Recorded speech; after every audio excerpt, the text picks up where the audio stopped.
Hey guys, Brett Weiss here. Welcome to another video. If you're new to the channel, please hit that subscribe button. If you like retro gaming, you came to the right place. So someone asked me the other day, why did video games and when did video games start becoming valuable? When did they start to be considered collectible? When did they start rising in value? When did they start becoming collectibles / commodities beyond just something people wanted to play? When did they become something more than just video games? When did they become like comic books and coins and stamps and baseball cards and that kind of thing? Well, there's actually several reasons, so I thought I'd give you guys 5 reasons and tell you when and why did video games start becoming collectibles? Why did they become more valuable? If you're new to the channel, please hit that subscribe button. If you like retro gaming, you came to the right place. Let's get to it. 5 reasons video games have become more valuable and why they're collectibles.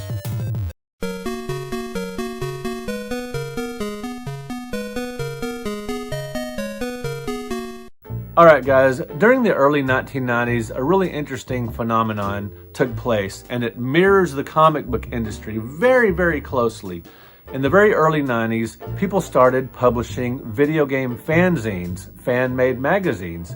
These were published by passionate collectors and hobbyists like Tim Duarte with Atari 2600, first issue there. Slapdash from Russ Perry, who also wrote for 2600 Connection. There were other ones like in Television Lines. These are very interesting. Just fan-made magazines with checklists of games, with reviews of games. Spectrum, here's one. And check out this cover for Orphaned C&GS, Computers and Game Systems. Hey now. Anyway, there were a bunch of these fanzines that were being published because people were connecting through the mail and through these printed magazines over video games. And a very similar thing started happening like that in the early 60s and throughout the 60s with comic books. This was really the first time people started publishing these comprehensive lists of video games for outdated consoles and like the digital press guides. Here we go, 1990s.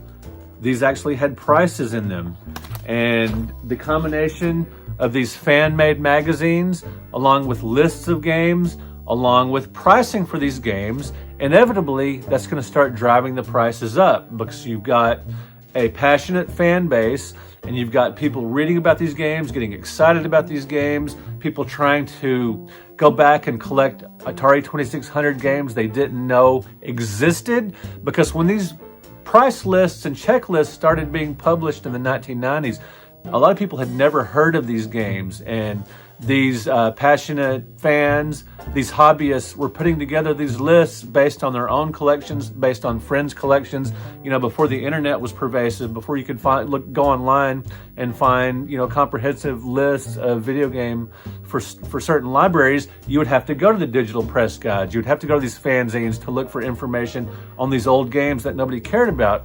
And this was just a very, very much a passion project. Fan-made magazines, fanzines, and those along with price guides and these checklists sort of got the ball rolling for collector's market, for when the phenomenon of video game collecting really took off. Now, some of us have been collecting from day one, since the late 70s when I started amassing a collection of the Mattel handheld games, and then in the early 80s when I started getting game systems in my collection.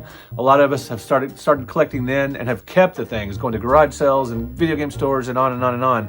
But the phenomenon of games starting to rise in value really started taking off in the 90s. This is, at least for me, a lot of what I'm telling you here is my firsthand information, what I experienced. I started seeing in some of these digital price guides, I was just looking at one and they had Chase the Chuck Wagon priced at $200.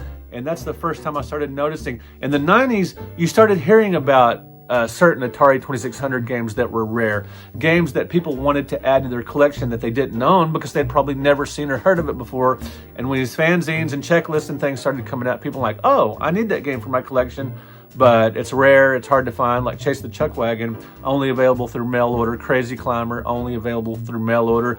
You would start hearing about games like Video Life that were very hard to find for the 2600 that were increasing in value. So sort of this rise of fandom during the 1990s with video games, people connecting through the mail, people finding each other's addresses that were published in these fanzines, this sort of collectors, just sort of groundswell, just sort of very grassroots collecting, that started raising the prices of some games, because a lot of collectors were looking for these hard to find games, and these games would get reputations. It's harder to find. People were trying to complete collections of, you know, maybe their entire 2600 libraries. Now, there are not a ton of people trying to look for an entire collection of 2600 games, but there are more collectors than there are some of these rare titles, and that would drive the prices up. And it was a really fascinating time to be a collector, because this was the first time I started realizing that there were people other than me that were still playing old video games. When I discovered these fanzines, I was like, wow, people still care about the Atari, the ColecoVision, the Intellivision, other than me. I thought I was, you know, fairly unique in this aspect, because at the time, this stuff was just considered junk. Now, I've talked before about how easy it was to get super cheap games at garage sales and thrift stores and flea markets, so I won't belabor that point, but this was during that time.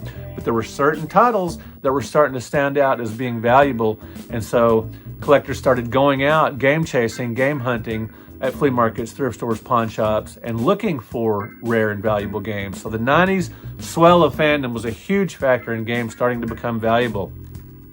Conventions in the late 1990s, Portland Classic Gaming Expo kicked off in the 1990s. These collector meetups, these vendor rooms, seeing these games presented for sale. This had an effect on pricing. Now, the first video game convention I went to was in 2003, Classic Gaming Expo, and I noticed stacks and stacks and stacks of CIB and sealed Atari 2600 games going for $2, $3, $5, super cheap. But I would also see rare games going for quite a bit more than that, substantially more than that. So there's a combination of warehouse finds and cheap games. Cheap games were super cheap, but there were certain titles that were started commanding more money, and conventions really sort of exacerbated that. When you have this swell that ties into the fandom, conventions very much tie into the fandom craze. You know, the 1990s really mirrors comic book fandom in the 60s, because the 60s were when comic book conventions started taking off and comic book fanzines. The 90s are when video game fanzines and video game conventions started taking off. Those were when those became a thing. So it's very parallel. It's really interesting, but just this rise in fandom from conventions that started making games go up in price, and people started looking at them more as collectibles, more than they did so before. And people started, you know, when you're communicating with other gamers, when you're trading and buying and selling with other gamers, and when you're doing it live, like at a convention, you start looking at CIB copies, and wow, you know, I want to complete. It's no longer enough just to have the cartridge. I want the complete game, and I want what I had when I was a kid, and I want to. That's another thing. Nostalgia covers over all of this, which I will get to at the end of the video.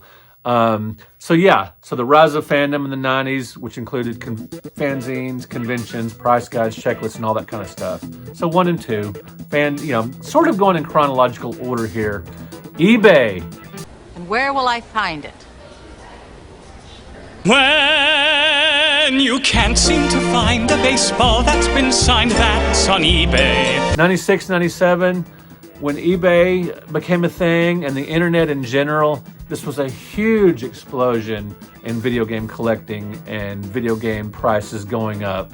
Because all of a sudden, there was a worldwide market for video games online, and people would get on there, put in Atari 2600, ColecoVision, and Intellivision, and there were suddenly people, bidding in auctions for these old games that a lot of us thought just nobody cared about anymore. And I remember getting on eBay and looking up ColecoVision and looking up completed auction prices and seeing games, some of these, harder to find third-party titles going for $20, $25, $30. And that was fascinating to me. And I'm like, people really want ColecoVision?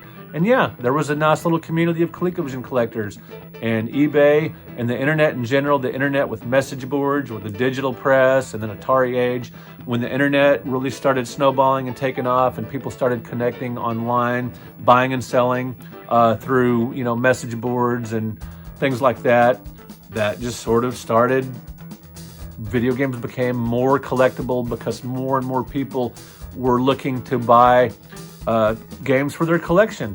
When you're networking with friends, when you become friends with other collectors, you naturally start collecting more. And the more people that there are that are collecting, the higher the prices are going to go. Supply and demand and all that good stuff.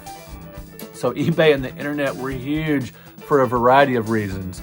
Networking online along with buying and selling online, and bidding on games and driving up the prices through like a bidding war for some of the harder to find games on eBay. That had an effect on video game prices. So that's number 3. Now in 2006, 2007, there was an interesting phenomenon around that time, the angry video game nerd. The angry video game nerd. And the Wii Shop channel.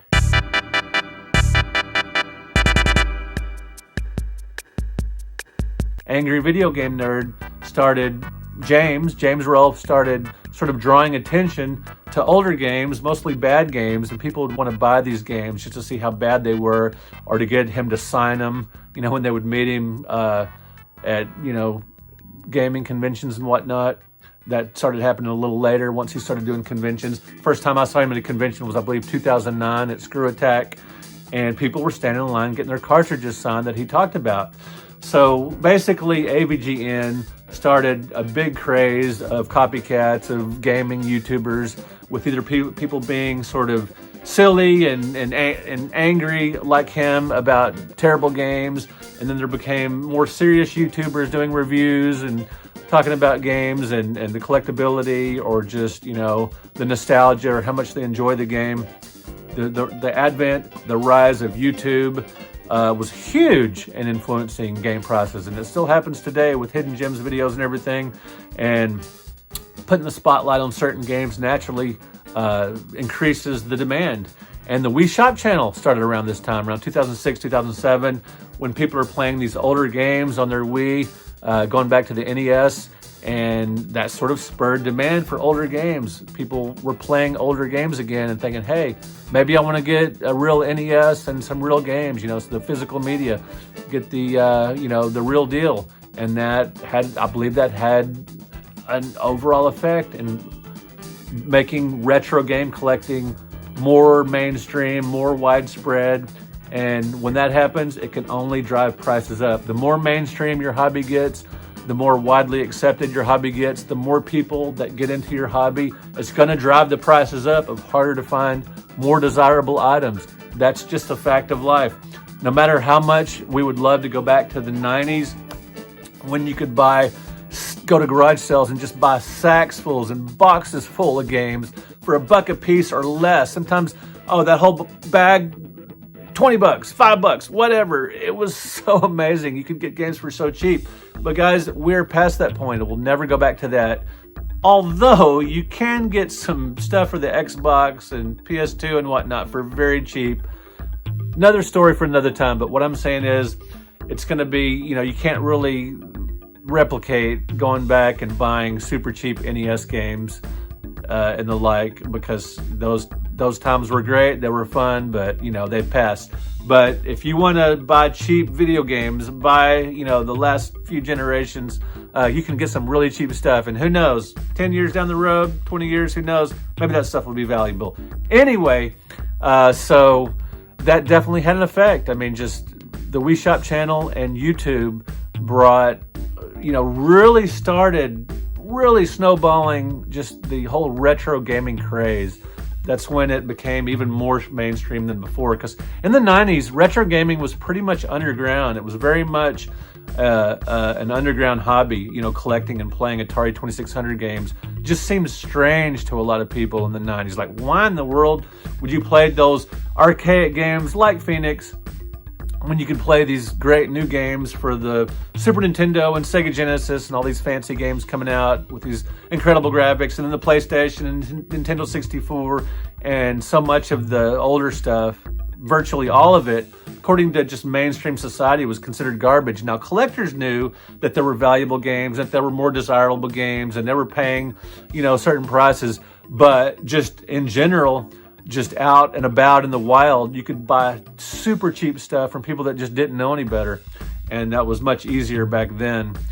That was number 4, AVGN and the Wii Shop channel. Just making retro gaming more mainstream, more popular. And 5, last and certainly not least, it's the phenomenon of sealed games collecting, graded games, the emphasis on CIB games. Really, really getting down to the point of looking at video games as commodities, as collectibles, like stamps, like baseball cards, like comic books, like coins and that kind of thing, where they're getting them graded and slabbed and putting them on the shelf and having them as investments or collectibles, strictly for collectibles, because you can't play a game once it's slabbed. You might get a card-only copy free to play and then have a trophy piece, a sealed copy and a slab to put on your shelf as a trophy piece. But regardless, VGA started grading games years ago. It's been a pretty long time now, maybe 10, 12, 15 years ago, something like that. I didn't look it up before I did this video. Didn't care. I just wanted to talk about the phenomenon of graded games, and that really took off in more recent times with Heritage Auctions, which I do work for. Great place to work, super fun. I see a lot of cool, super rare stuff, which I show you a lot of you guys on social media. But with the advent of grading getting more mainstream, with like CGC, that's been doing comic books for a very long time. They've been grading comic books forever. And WADA and some other grading companies, it's increased the focus on the rarity and collectability of certain games. And it really freaked a lot of people out when, some of these early variants of different NES games started going for so much. People were kind of confused. Who cares about a hang tab or a variant or first production or whatever? Well, these things have been around in collecting forever. First printings of comic books, first pressings of records, that's all, first printings of books, or, coins, whatever. The condition, the rarity, the variant, the early releases, all that kind of stuff has been going on with collectibles forever. And I get it. That's new to a lot of gamers. A lot of gamers to this day are completely confounded by the notion of graded games, by the notion of variants, by the notion of rarity for certain titles. No, Super Mario Brothers is not a rare game, but certain variants, especially factory sealed, are super rare because that specific variant sealed is super rare. No, Metroid is not a rare game. There were a ton of them produced, but factory sealed ones, that's when you're running into some money. So this whole thing is just a natural, it was bound to happen. It was inevitable. Regardless of how you feel about graded games, sealed games, non-gamers buying, games for investment or whatever, or someone just buying a few trophy pieces, regardless, sealed games, CIB games, graded games, it's here to stay, and it was inevitable. Happened in comics. It happened with a lot of other collectibles. It's gonna happen with CDs and DVDs. It's just inevitable, I think. It's already happened with VHS. It's just a thing. Nostalgia overrides this. As people get older and have discretionary income, disposable income. I've been told discretionary is the proper term, but most people use disposable income regardless. As people in their 30s, 40s, 50s are in charge and have jobs and have, money to spend and are nostalgic for the games they used to play, they might want a nice sealed copy. They might want something that looks really good on the shelf. They might want a really cool example of a game they loved, and then you can have a cartridge only or a disc only or whatever to play. Now, I know a lot of people grading and all this kind of stuff upsets them because there's a game that somebody could be playing, but it's sitting there, in plastic. And typically you can get a cartridge, or just emulation, and that's usually, if you just want to play the game, go that route, or the disc or whatever. So But this has what a lot of this has done that's really irritated people is the whole concept of collecting complete games. CIB games have gone up in price a lot. If you go to a convention and you want a cartridge of a game, you know, that maybe is $5, $10, or $20. Suddenly the complete in box one, you know, ungraded, $80, $100, $200. But that's just the way it is, because people threw away the boxes, people threw away the manuals, people threw away the inserts. It's much harder to find these complete games. I remember when comic books first started being graded. Gosh, it's been what, 30 years ago? People were beside themselves, were super upset because here's a comic book. Why in the world would you put it in the slab? You can't read it. It's worthless. You can't read it. Well, you can read the reprints. You can read the graphic novels. You can read the well-worn reading copies. But these graded comic books and games that are just in remarkable condition or sealed or super rare or whatever, they're slabbed and they're preserved for posterity or for display or for investment or whatever. And it was just an inevitable, regardless of how you feel about it, it's an inevitable part of the hobby. It just happens. It's been happening for decades. So it's just something we got, you know, whether you like it or not, it's just something to live with as far as collecting goes. And I get it, if you're not a big fan of sealed game collecting or CIB collecting or graded game collecting, or the fact that video games have gone up so much in value, if you don't like that, I get it, because you want to pay cheap prices for games you love. Sorry, that's just how it is. I wish you the best of luck with your game collecting. I still find the occasional deal at a thrift store or a garage sale or something, but it's tougher to find the, you know, maybe the pre-PS2 stuff at you know, out in the wild. Very tough anymore because collecting has taken hold. And the 5 reasons I've mentioned, combined with the overall notion of nostalgia, have just made video games collectible and valuable. It happens in pretty much every hobby like this. It's just sort of inevitable. Laser discs, the rare ones are hard to find, they're valuable. I mean, it's across the board. It happens, people. It's just part of the thing. And good luck collecting. I hope you're out there buying up PS2 games and Xbox games, because there's some great games. You can get them cheaply and you can play them. And you can get CIB copies really easily and some other systems. You know, just good luck. Have fun collecting. Collect what you like. Collect what you like to play. Collect what you like to put on your shelf. And I'm going to talk at some point about shelf collecting. There's a lot of people that use that as a pejorative. I don't know. I kind of like having cool games on my shelf. Even some of the ones I don't play, they're just kind of fun. Anyway, we'll leave it right there. This video's gone long enough. Let me know in the comments. What did I leave out? What are some other reasons that video games have gone up in value? I would love to hear from you guys. And just in general, you know, what do you think about video games be considered as a collectible, like comic books, like records, and on and on? It's just, to me, it's just inevitable. You know, it's just something that's happened, and it's gonna happen no matter what, no matter who did it. It was just bound to happen. So anyway, thank you so much for watching, guys. Thank you for liking this video. And if you disagree about some of my points, I appreciate you watching. Leave me your polite, respectable disagreement comment, and I will leave it up, and I will do my best to respond. And if you like what I've said or agree with some of it, comment as well. Anyway, thanks for watching. We will talk to you guys in another video.